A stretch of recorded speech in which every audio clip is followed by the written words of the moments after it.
이번 시간은 커리어하고 이제 업계 이야기 중에 두 번째로 이제 실제 네트워크 업계에 있는 회사들 중에 통신센 이제 사업자죠. 통신 사업자와 데이터 센터 사업자에 대해서 살펴보도록 하겠습니다. 이제 뭐 어떤 기반으로 무엇을 팔고 있고 어떤 일들을 하고 있는지. 예. 대표적인 이제 어떤 서비스 상품을 판다라고 생각하시면 될 것 같은데, 이 두 사업자들 이제 보통 이제 통신 사업자들이 데이터 센터도 망 특성상 같이 하는 케이스가 많아요. 특히 우리나라 같은 경우는. 그래서 이제 뭐 좀 손에 쥘 수 있게 이제 보이는 유형 자산이라고 생각하시면 편할 것 같아요. 예. 그래서 이제 오른쪽에 먼저 업계를 좀 분류를 해 놓은 것 중에 이 젠 밑에다 제가 그려놓은 이유가 어떤 기반 인프라를 제공하기 때문에 여기다 그려놨고요. 통신사업자부터 좀 보면 뭐 통신사업자는 잘 아실 거예요. 저희 회사 이제 저희 나라 같은 경우가 이제 로컬 한 나라에 어떤 사업자들이 존재를 하고요. 보통 저희 나라 같은 경우는 대표적으로 KT, SK, 그 다음에 LG가 있죠. 예. LG U 플러스, SK 이제 T하고 브로드밴드, 예. 통신 3사라고 하는 사업자가 있고, 그리고 이제 글로벌 통신 사업자들도 한국에 꽤 들어와 있어요. 이제 글로벌 사업자들이 이제 들어오는 이유는 뭐 해외에 이제 실제 망 사업자들이 글로벌로 연동을 해서 지사를 연동하거나 서비스를 제공해야 되는 케이스들이 있잖아요. 예. 그렇기 때문에 글로벌의 팝 뒤에 이제 설명을 드리겠지만 포인트 오브 프레젠스라고 해서 이제 얘네들의 사업자들의 통신 사업자들의 어떤 서비스를 제공하는 위치라고 보시면 될 것 같아요. 물리적인 위치예요. 예. 그래서 이제 기본적인 비즈니스 로직은 자체 네트워크 인프라를 실제 구축을 하죠. 예. 말 그대로 로컬 사업자 같은 경우는 이제 정부 국가별로 이제 저희 나라 같은 경우는 기간통신 사업자라 그래서 그 사업자들만 이제 땅을 파서 광 케이블을 묶고 관로를 구성해서 건물 간에 그 다음에 이제 광 케이블을 깔고 그 위에 이제 전송 장비를 제일 밑바닥에 이렇게 올리게 되죠. 평면도 형태로 조금 그려볼게요. 예. 그래서 이게 이제 뭐 실제 우리나라 지도라고 하면 이제 도로나 이런 전국망 자체에 실제 주요 국사들이 있죠. 국사들. 이 국사들이 이제 실제 팝이라고 생각하시면 될 것 같아요. 그래서 국사들을 연결하는 통신망을 쭉 깔아놓죠. 예. 여기는 실질적으로 제일 밑바닥에 광 케이블, 그리고 이제 광 전송 장비라고 이해하시면 될 것 같아요. 예. 그래서 이렇게 이제 지역을 연결하는 그물망 같은 이제 실제 케이블을 다 구축을 해요. 땅을 파서 공사를 해서 관로를 만들거나 신규 빌딩이 들어오면 거기까지 관로를 확장해서 이제 연결을 다 해놓고 그 다음에 이제 고객이 이제 사용자들이 거기 들어오게 되면 거기에서 이제 광장비를 구축을 해서 실제 회선들을 서비스를 하는 형태라고 보시면 될 것 같아요. 이 이제 인프라가 크게 유선 인프라가 있고 무선 인프라가 있을 수 있겠죠. 이 사업자들이 대부분 다 이동통신도 다 하고 있잖아요. 이동통신 같은 경우는 이제 기지국을 구축을 하고 이동통신에 필요한 이제 설비들을 이제 각각의 또 무인국 이제 무선 이동통신 국사가 분리되어 있는 케이스도 있고 일반적으로 같이 또 들어와 있는 케이스도 있기 때문에 이런 국사들의 또 그 서비스를 위한 설비들을 구성을 하게 되죠. 글로벌 사업자 같은 경우는 대표적으로 뭐 BT, 버라이전, 싱텔, 그다음에 뭐 중국 CT, 그다음에 이제 각각의 나라에 특화된 로컬 사업자들이 이제 글로벌로 서비스를 비즈니스를 확대했다라고 생각하시면 되는데 이런 사업자들은 이제 한국의 팝이 하나에서 두 개, 이제 이중화 때문에 대부분 두 개가 많은데 이 데이터 센터의 실제 상면을 구성을 해서 뭐 자기들 이제 다른 나라에 있는 뭐 요 그림 같은 경우는 이제 이퀴닉스라는 사실은 데이터 센터 사업자인데 그림은 비슷하다고 생각하시면 될 것 같아요. 그런 사업자들의 이제 실제 회선들을 연결을 해서 팝을 만들어서 구성을 서비스를 쪼개서 준다라고 보시면 될 것 같아요. 그래서 판매하는 이제 이런 상품들을 인프라를 투자 형태로 구축을 한 다음에 이거를 상품이나 서비스 형태로 만들어서 구독료 방식으로 비즈니스를 하고 있죠, 대부분. 그래서 어디다 팔고 있냐? 뭐 기업들한테도, 기업 고객들한테도 팔고요. 그다음에 일반 소비자들한테도 팔고 있죠. 홈 상품들, 그리고 이동통신 상품들. 이거는 뭐 완전히 이제 자동화가 돼서 매스한테 팔기 때문에. 그리고 B2B 같은 경우는 실제 영업하고 이 뒤에 밑에 보시면 총판 또 이 KT나 각각의 사업자들의 서비스를 이제 같이 판매를 해주는 이제 기업들을 일일이 이제 이 통신사업자의 직원들이 다 돌아다닐 수가 없기 때문에 총판이나 디스티 구조로 해서 기업들 대상으로 판매를 하고 있다라고 이해하시면 될 것 같습니다. 상품을 만들어야 되는데 유선 상품, 무선 상품 홈페이지 가시면 뭐 있죠? 특히 이제 저희 같은 기업들이 사용하는 인터넷이나 전용회선 상품도 있고요. 기업 고객들은 기타 이제 부가 서비스들 거기에 이제 데이터 센터 상품도 같이 파는 조직도 있고 보안, 솔루션 이런 번들형으로 뭐 회선과 같이 묶어서 뭐 요즘 뭐 SDN이다 뭐 트렌드에 맞춰서 이제 회선 플러스 장비, 솔루션 이렇게 해서 같이 번들형으로 판매를 하는 서비스들도 있습니다. 이 사업자들이 이제 비즈니스를 잘 하려면 어떻게 해야 될까요? 말 그대로 이 투자를 한 대비해서 이제 비용이 들었기 때문에 실질적으로 최대 효과를 봐야 되겠죠. 그래서 이 망 장비들을 최대한 쉐어드로 사용을 하면서 고객들한테 쪼개서 팔 수 있어야 된다. 회선 같은 경우가 대표적으로 거리하고 밴드위스별로 비용이 올라가는 구조이기 때문에 사실 그래서 뭐 자기들이 이제 광 케이블을 여기다 끌어놓고 그래서 이제 DWDM 같은 기술이 여기에 특화돼서 나오는 거죠. 똑같은 하나의 한 가닥에 실제로는 이제 송수 두 코어인데 한 가닥에 DWDM 기술을 가진 장비를 놓고 여기서 백지를 뽑아줄 수 있느냐, 백지를 여러 개를 뽑아줄 수 있게 만드냐, 아니면 뭐 40지를 뽑아줄 수 있게 만드느냐, 10지를 뽑아줄 수 있게 만드느냐. 그게 이제 계속 기술이 발달을 하면서 10G에서 40G보다는 바로 이제 100G 형태로 비용이 떨어지고 있는 것 같아요. 그런 장비들이. 물론 이제 이런 광 설비를 구축을 하고 유지 보수하는데 비용이 꽤 많이 들죠. 맨홀 같은 데를 들어가서 점검을 한다거나 실제 솔로 문제가 생겼을 때 이제 복구를 한다거나 이런 부분들을 실질적으로 운영하는 조직에서는 하고 있다고 보시면 될 것 같고요. 그 다음에 여기서 직접 엔드투엔드로 이렇게 특정 고객사가 나는 여기 위치가 예를 들어 서울이라고 그럴게요. 서울의 어떤 사무실에서 부산에 있는 여기가 부산이라고 그럴게요. 사무실까지 원지, 텐지 회선을 하나 끌고 싶어. 이렇게 하면 실질적으로 자기네들 망을 쭉 맵을 만들어서 이 광코어를 쭉 연결하고 광 장비를 통해서 이렇게 회선을 뽑아줄 수가 있어요. 그래서 이 회선이 이제 예를 들어 라우터, 투 라우터 고객들의 라우터까지 연결이 될 수도 있고요. 그 다음에 자체적으로 이게 이제 전용 회선이죠. 근데 자체적으로 이 장비들을 이용해서 본인들의 라우터들을 쭉 또 연결을 해서 위치는 주요 팝에 똑같이 있겠죠. 그 다음에 여기를 MPLS VPN으로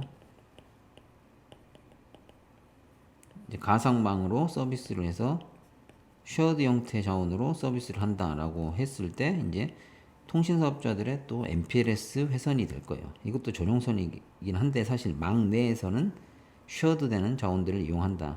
예를 들어 이 10G나 100G 회선 하나를 가지고 또 여러 고객들한테 쪼개서 원지나 뭐 500메가, 100메가 뭐 이렇게 밴드위스별로 또 쪼개서 팔 수 있겠죠. 그렇게 되면 이 회선들과 이 자원들을 또 쉐어드로 이용을 하면서 고객들한테 이익을 낼 수 있는 구조가 되겠죠. 그래서 여기는 진짜 규모의 경제가 필요해요. 예. 근데 이런 서비스가 이제 뭐 LG U 플러스나 KT 모두 이렇게 MPLS 기반의 이제 전국망의 각 지역에서 연결해 줄 수 있는, 이제 물론 이 망 장비 이게 이 하나의 MPLS 팝이 되잖아요. 서비스를 받아줄 수 있는, 여기서부터 고객의 위치까지는 또 별도의 이런 회선들을 이용해서 구성을 해야 되겠죠. 여기는 고객이 데디케이트하게 쓰는 회선이어야 되기 때문에 요거는 이제 국내망의 전용선 서비스를 받을 때는 이렇게 요청을 하시면 되고요. 또 이런 자원들을 또 다른 라우터, 이 라우터를 활용할 수도 있을 거고요. 별도의 인터넷 회선으로 또 바로 나가게 되는 인터넷 회선들을 또 이 망을 가지고 서비스를 할 수가 있습니다. 그래서 그렇게 상품 구조가 나눠진다라고 보시면 될 것 같아요. 인터넷은 말 그대로 고객의 사업장에서 고객의 사업장까지의 데디케이트한 특정 밴드위스의 회선을 제공하는 게 아니고, 인터넷은 접속 회선이라고 해요.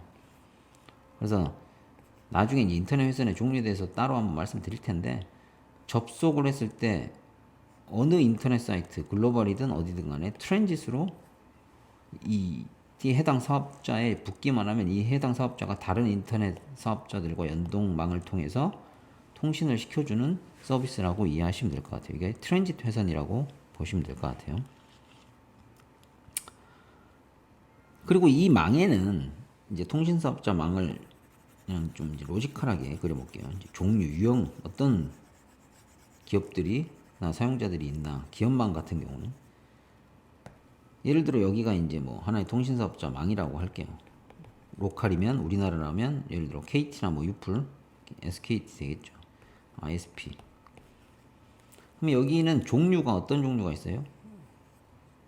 사용자들, 뭐 홈이나 뭐 기업의 임직원들, 이런 서비스들을 제공하는 이제 사용자들이 있을 거고, 이런 사용자들한테 컨텐츠를 제공하는 일종의 플랫폼 사업자들이죠. 요즘 같은 경우 웹 서비스를 제공하는, 크게 따지면. 예.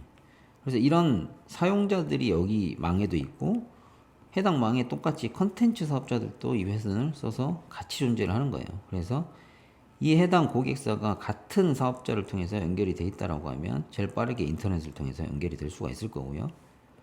만약에 이 해당 다른 사업자의 컨텐츠 고객이 연결이 돼 있다라고 하면 이 사업자들 간에 이 사용자는 연동을 해서 통신을 해야 되겠죠. 이렇게 해서 이제 사업자들 간의 연동망도 뭐 IX나 아니면 직접 피어링을 통해서 구성을 하게 됩니다. 참고적으로 알아두시면 될 것 같고요. 그래서 이제 조직 구조를 보면은 어떤 사람들이 일하냐, 뭐 말씀드렸다시피 이런 해당 서비스들을 제공하기 위해서 망을 구축하고 관리하는 조직 사업부가 있을 거고요. 이걸 상품화해서 고객들한테 판매하는, 상품화하는 조직도 있고요. 따로 있고, 그 다음에 고객들한테 판매하는 영업 조직도 다 따로 있습니다. 그래서 기업, 만약에 이제 이런 상품들을 기업 고객이 원하신다라고 하면 이쪽 담당하는 영업 조직에 연락을 하시면 모든 상품들에 대해서 견적 형태로 비용을 받아 보실 수가 있을 거예요. 그 다음에 데이터 센터 사업자, 통신 사업자가 통신망을 가지고 있다라고 말씀드렸잖아요. 그래서 어차피 이 데이터 센터 사업자에는 이런 컨텐츠 업체들의 서버들이 많이 필요한 거잖아요. 이 데이터 센터 사업자는 말 그대로 빌딩을 아예 지었는데 여기가 전부 다 사람이 사는 아파트가 아니고 서버들이 위치하는 공간이라고 보시면 될 것 같아요. 그럼 이 공간에 서버들은 구성을 했는데 망이 연결이 돼 있어야 얘네가 이 컨텐츠들을 팔아먹을 수가 있는 거잖아요. 사실 어떤 서비스를 이 망을 통해서 딜리버리를 해야 되기 때문에. 그래서 이 망 사업자하고 데이터 센터 사업자들은 거의 같이 붙어 있다라고 보시면 될 것 같아요. 그래서 KT나 LG 같은 경우가 저희 국내에서는 데이터 센터 사업을 직접 하고 있죠. SK는 브로드밴드가 SK도 하고 있죠. 그렇게 이해하시면 될 것 같고, 근데 전문으로 이제 데이터 센터만 또 서비스를 하는 기업들도 외국에는 많아요. 이 그림 같은 경우는 이제 이퀴닉스라는 회사의 대표적인 전 세계 글로벌 회사 데이터 센터 사업자인데 여기도 마찬가지예요, 사실. 여기도 구축형으로 부지를 사서 뭐 구축을 하고 상면 판매를 해서 운영 관리까지 하는 일종의 이제 뭐 땅 장사로 보실 수도 있을 것 같아요. 요즘은 그래서 데이터 센터를 누가 지냐라고 하면 워낙 이제 이쪽에 니즈가 많고 데이터들이 폭발적으로 늘다 보니까 부지 매입하고 구축까지는 오히려 이제 금융권들도 해요. 근데 이 회사들은 이제 데이터 센터를 직접 팔거나 운영할 수 있는 기반이 없기 때문에 이거를 이제 실제 전문적으로 또 팔 수 있는 업체들한테 통으로 줘서 이제 판매해서 운영 관리까지 맡기는 형태. 그럼 완전히 이제 이거는 부동산 사업인 거죠. 펀딩 역할만 하는 거죠, 일종의.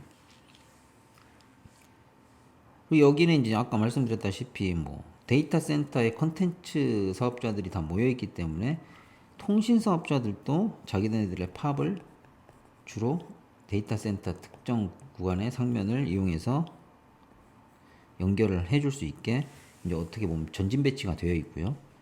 그 다음에 인터넷 플랫폼 업체들 주로 많이 들어가겠죠, 당연히. 요즘 같은 경우는 이게 이제 예전에는 엄청 홈페이지를 또 쪼개 파는 업체들도 별도로 다 사서 많이 했었는데 지금은 이제 클라우드 기반으로 대부분 웹 서비스가 넘어가다 보니까 대형 클라우드 사업자들이 사실 이런 이제 데이터 센터 상면을 대부분 많이 사용한다라고 보시면 될 것 같아요. 그다음에 일반 기업들, 대기업이나 뭐 중소기업, 중견기업들도 직접 지을 수도 있고요. 아니면 이 데이터 센터 상면을 임차해서 들어갈 수도 있습니다. 아까 말씀드렸고요. 예. 그래서 이 그림은 이제 이게 이퀴닉스라는 업체 같은 경우는 원래는 데이터 센터 사업자로 출발을 한 게 아니고요. 뭐 인터넷에 이제 IX 사업자, 인터넷 익스체인저 이런 그 통신 사업자뿐만 아니고 요즘은 이제 컨텐츠 사업자들도 대형 같은 경우는 직접 망을 별도로 꾸미기 때문에 자기들의 서비스를 제공하기 위해서. 근데 얘네들이 통신 사업자들한테 이렇게 트랜짓으로 서비스를 받게 되면 이 트랜짓 비용, 인터넷 회선 비용이 이 비용이 좀 비싸요. 예. 왜냐하면 얘네를 통해서 모든 인터넷 다른 사업자의 통신을 할 수 있게끔 얘네가 트랜짓 서비스를 제공하기 때문에. 근데 이제 이런 플랫폼 업체라든지 아니면 일반 기업들, 좀 큰 규모의 기업들이 직접 피어링을 할 수가 있어요. 이런 통신 사업자들이 각각 연결되어 있는 이 회선비를 줄이기 위해서. 이제 그런 서비스를 제공하는 회사들이 이제 IX라는 회사들인데, 걔네들은 특정 공간에 이런 데이터 센터겠죠. 이런 데이터 센터에 이제 IX 팝을 만들어서 거기서 이런 사업자들이 직접 만나서 연결할 수 있게 일종의 BGP, 피어링을 직접 다이렉트로 맺을 수 있게끔 중개 서비스를 제공하는 회사라고 보시면 될 것 같아요. 이제 그걸로 시작을 했었는데 이게 이제 이 데이터 센터 안에 뭐 플랫폼 사업자들도 있고 그 다음에 이 딜리버리 할 수 있는 어떤 CDN 업체들도 들어오고 아예 통신 사업자들도 들어오고 이러다 보니까 얘네들 간에 서비스를 연결하는 니즈들도 있겠다라고 해서 이런 하나의 플랫폼화를 해서 뭔가 팔아먹을 수 있는 게 많겠다라고 해서 아예 전문적으로 이제 데이터 센터를 짓거나 사서 임차를 대용으로 해서 망을 다 연동을 해서 이제 이렇게 구성을 해놓은 형태라고 보시면 될 것 같아요. 그래서 지금은 이제 가까운 이퀴닉스나 이런 데이터 센터 이런 팝에 붙기만 하면 글로벌로 회선을 구성한다거나 전용망을 아니면 얘네를 통해서 이퀴닉스를 통해서 이런 주요 대형 플랫폼 사업자들이나 클라우드 사업자들의 연결을 할 수 있는 기반이 만들어져 있기 때문에 뭐 그렇게 연결할 수 있는 서비스들로 확대를 하고 있습니다. 그래서 이제 그런 데이터 센터 형태의 지금 어떤 특징이라든지 중요도까지 설명을 좀 드렸습니다. 그래서 이제 여기에는 어떤 분들이 일어나냐, 이제 해외 글로벌 데이터 센터 같은 경우는 상면을 운영하고 관리는 사실 국내에 들어와 있는 해외 데이터 센터는 어떻게 보면 직접 운영 관리보다는 이제 업체를 써서 전문 업체를 써서 외주를 주는 케이스가 많고요. 부지 매입, 구축, 상면이나 이런 거는 다 본사에서 일어난다고 보시면 될 것 같아요. 그리고 국내 같은 경우는 이제 통신사업자 같은 경우는 통신사업자의 별도 사업부로 이 데이터 센터 사업을 하는 조직들이 다 따로 있고요. 그다음에 이 안에 이제 통신사업자들의 이런 상품들을 또 팔 수 있는 서비스들도 같이 제공을 하겠죠. 그리고 전문적으로 이제 뭐 아까 국내 IX 업체 중에 이제 킨스 같은 업체라든지 LG CNS나 이런 SI 업체들도 데이터 센터 사업을 해요. 오픈 대상으로. LG만 판매하는 게 아니고요. 그래서 거기에 실제 데이터 센터의 상면을 구축부터 시작해서 운영 관리, 그다음에 그 안에서 이제 서비스를 만들어서 상면 서비스죠. 예. 상면을 판매하는 형태로 서비스를 또 하고 요런 기업들이 또 타겟으로 하는 고객군들이 이제 대형 클라우드 사업자라든지 플랫폼 업체들 그리고 대형 기업들 뭐 이런 형태가 되겠죠. 그렇게 이해를 하시면 될 것 같습니다. 그래서 인프라적인 측면이고 여기는 사실은 고객들 입장에서 봤을 때 기업 고객 입장에서 직접 회선을 땅을 파서 구축한다거나 그 다음에 아니면 건물을 지어서 데이터 센터를 만들기가 무리가 있잖아요. 그래서 월비용 형태로 임대를 해서 쓴다. 회선이든 상면이든 그렇게 이해하시면 될 것 같고요. 사실 요 비용도 꽤나 높은 수준이라고 이해하시면 될 것 같아요. 전체 이제 IT 비용의 인프라 비용 중에. 그래서 일단 통신 업체들 장비 구매하는 대비해서 이런 회선비나 상면비가 만만치 않다라는 부분들을 이해를 하고 그거는 어떻게 보면은 사실 이제 이런 부분들을 이제 일반 기업들 같은 경우는 이런 부분들을 이용해서 이제 자신들만의 망을 만들거나 어떤 서비스를 또 구축을 해야 되는 거잖아요. 그래서 충분히 이런 사업자들의 동향이라든지 상품 구조라든지 그 다음에 어떤 서비스의 특장점 그리고 내가 이 서비스를 어떻게 확장을 시켜야 되겠다라는 어떤 계획을 가지고 초기에 이제 설계를 잘 하셔서 그 다음에 적정한 업체들과 컨택을 해서 이제 관련 기술문의라든지 견적을 받아서 진행을 하는 형태로 업무가 이루어진다라고 보시면 될 것 같습니다. 네, 여기까지 일단 좀 길었는데요. 통신하고 데이터 센터 사업자들의 어떤 비즈니스 구조하고 그 안에서 어떤 일들을 하는지에 대해서 설명을 좀 드렸습니다. 감사합니다.